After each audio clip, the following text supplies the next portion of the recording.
Inilah waktu dipercaya bahwasannya waktu pertama kali Sayyidina Umar ibn Khattab membuka Baitul Maqdis.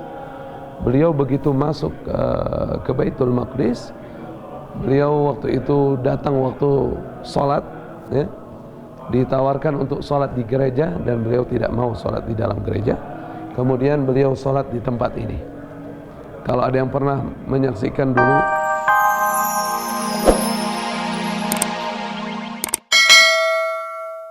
Assalamualaikum warahmatullahi wabarakatuh.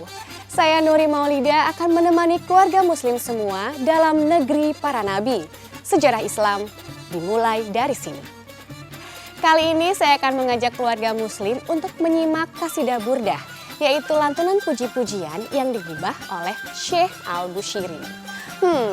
Jadi penasaran kan seperti apa sih merdunya Qasidah Burdah? Kalau gitu langsung saja kita simak senandung merdu Qasidah Burdah tentunya bersama Syekh Fikri. Ini dia tayangannya. Muhammadun khairu man yamshi ala qadami. alhamdulillah ini bertepatan pada hari Jumat dan kita baru saja menunaikan ibadah salat subuh berjamaah di Masjidil Aqsa. Jadi kalau kita lihat, ini adalah suasana Masjidil Aqsa sedang penuh-penuhnya nih. Itu di sana ada pengajian majelis ta'lim, halaqah. Di sebelah kanan itu adalah tempat ibadahnya Nabi Zakaria alaihissalam, sedang dipenuhi oleh orang. Tadinya saya mau ke sana, masih penuh, nanti insya Allah kalau sudah kosong. Nah, ini sebelah sini adalah rombongan dari, ini adalah acara Isra dan Mi'raj Nabi Muhammad SAW yang dilaksanakan oleh Imam Masjidil Aqsa Syekh Yusuf. Nah, sini sahabat.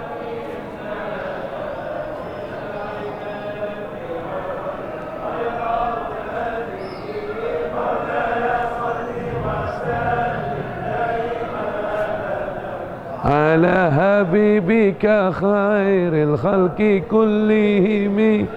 Salawat. Itu beberapa imam Masjidil Aqsa hadir di sana. Maulaya salli wa sallim daiman abada ala habibika khairil khalqi kullihimi.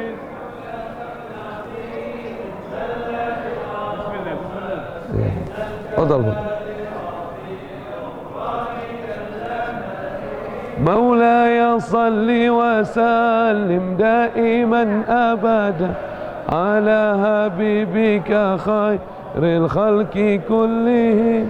Banyak dihadiri oleh masyarakat dan dihadiri oleh para jamaah majelis salawat karena menyambut Isra Mi'raj Nabi Muhammad sallallahu alaihi wasallam.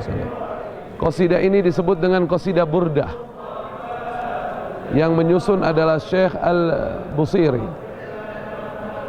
Beliau tadinya adalah seorang penyair hebat. Nah, karena beliau penyair hebat, akhirnya beliau menjual kelebihannya ini untuk memuji para raja-raja. Jadi dapat nukut katsir, dapat harta banyak gitu. Jadi kalau berikan syair kepada seorang raja gitu, dia dapat uang. Kalau memberikan syair kepada orang-orang kaya, dia juga dapat uang. Artinya dia berikan syair-syairnya kepada orang kaya, kepada raja-raja dan lain sebagainya. Sampai apa? Sampai dia memiliki harta yang banyak. Nah, setelah dia memiliki harta yang banyak, kemudian apa yang terjadi?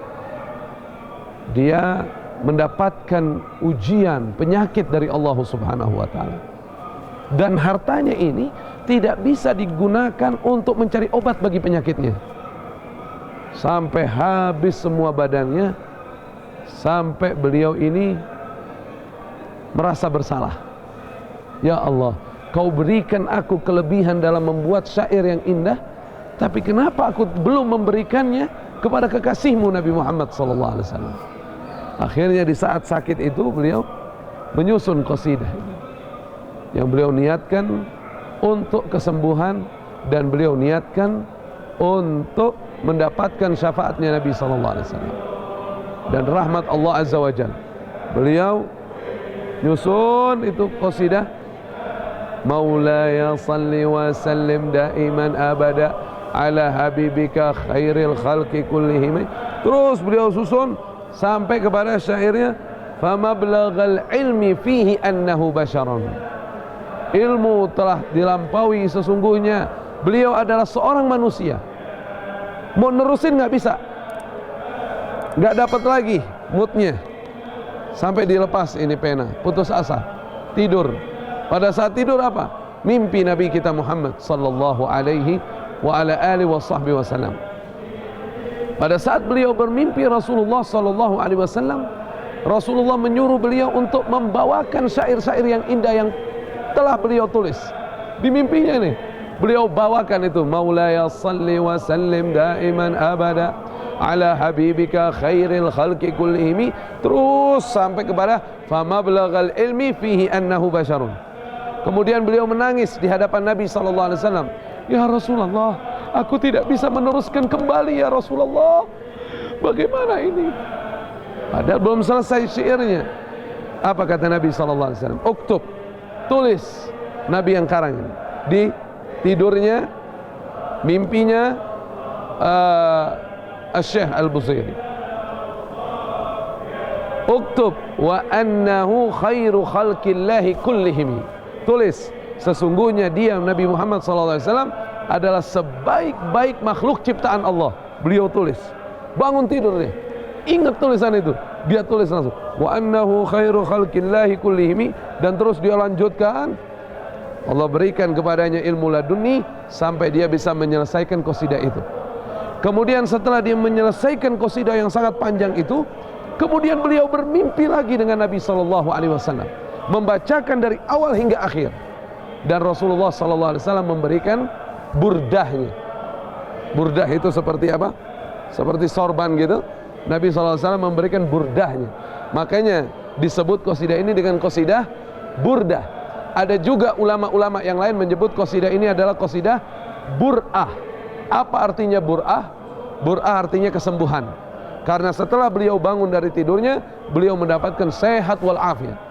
Jadi banyak itu sudah dijual di Indonesia, di toko-toko kitab, toko-toko buku, qasidah burdah. Kalau kita baca itu dengan tulus ikhlas, niat bersalawat kepada Nabi kita Muhammad SAW, karena Allah Azza wa Jal, insya Allah yang sakit disembuhkan penyakitnya, yang sulit keluar kesulitannya, yang punya hajat kabul hajatnya. Ya, bahkan saya pernah dengar dari guru saya, salah seorang Syekhul Azhar di Mesir, pernah waktu itu beliau mengundang banyak orang, akhirnya beliau niatkan untuk kesembuhannya dan Allah sembuhkan pada saat itu. Masya Allah. Subhanallah, kasidah burda benar-benar merdu dan menenteramkan hati kita ya keluarga muslim. Untuk itu tetap di negeri para nabi. Sejarah Islam dimulai dari sini. Kita masih menyaksikan negeri para nabi. Sejarah Islam dimulai dari sini. Sambil menyimak ayat yang disampaikan oleh Syekh Fikri, keluarga muslim juga bisa sambil mencatat loh. Nah, ini dia tayangannya. Dan ini adalah masjid ketiga setelah Masjidil Haram dan Masjid An-Nabawi. Kalau kita lihat sahabat semuanya sedang mengamalkan Al-Quranul Karim, membaca Al-Quranul Karim, semua khusyuk dalam bacaan Al-Quran. Ya, kita lihat di sebelah kiri saya nih. Ya, semua khusyuk membaca Al-Quran. Ini adalah apa namanya, merupakan amalan dari kaum muslimin, sehingga banyak mendapatkan rahmat Allah Subhanahu wa taala. Karena yaqulu Nabi sallallahu alaihi wasallam, "Iqra'ul Qur'an fa innahu ya'ti yaumal qiyamah syafi'an li ashabihi." Bacalah Al-Qur'an karena Al-Qur'an itu bisa menjadi penolongmu di yaumul qiyamah nanti, memberi syafaat.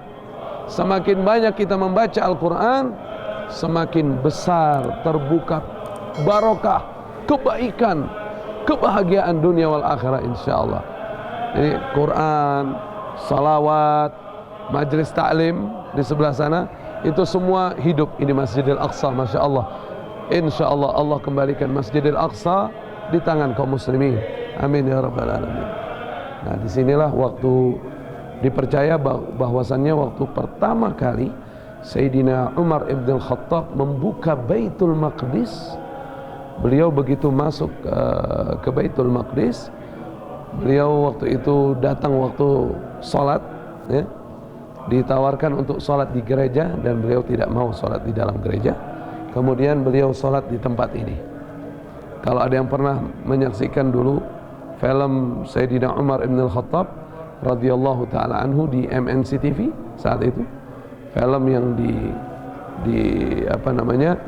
diawasi oleh banyak profesor, oleh banyak doktor ahli sejarah, bahwasannya pada saat itu sampai di tempat ini, kemudian Umar ibn Khattab memerintahkan Amr ibn As radhiyallahu anhu untuk mengumandangkan azan. Untuk mengumandangkan azan, yang azannya nangis, Umar bin Khattab nangis, semua nangis.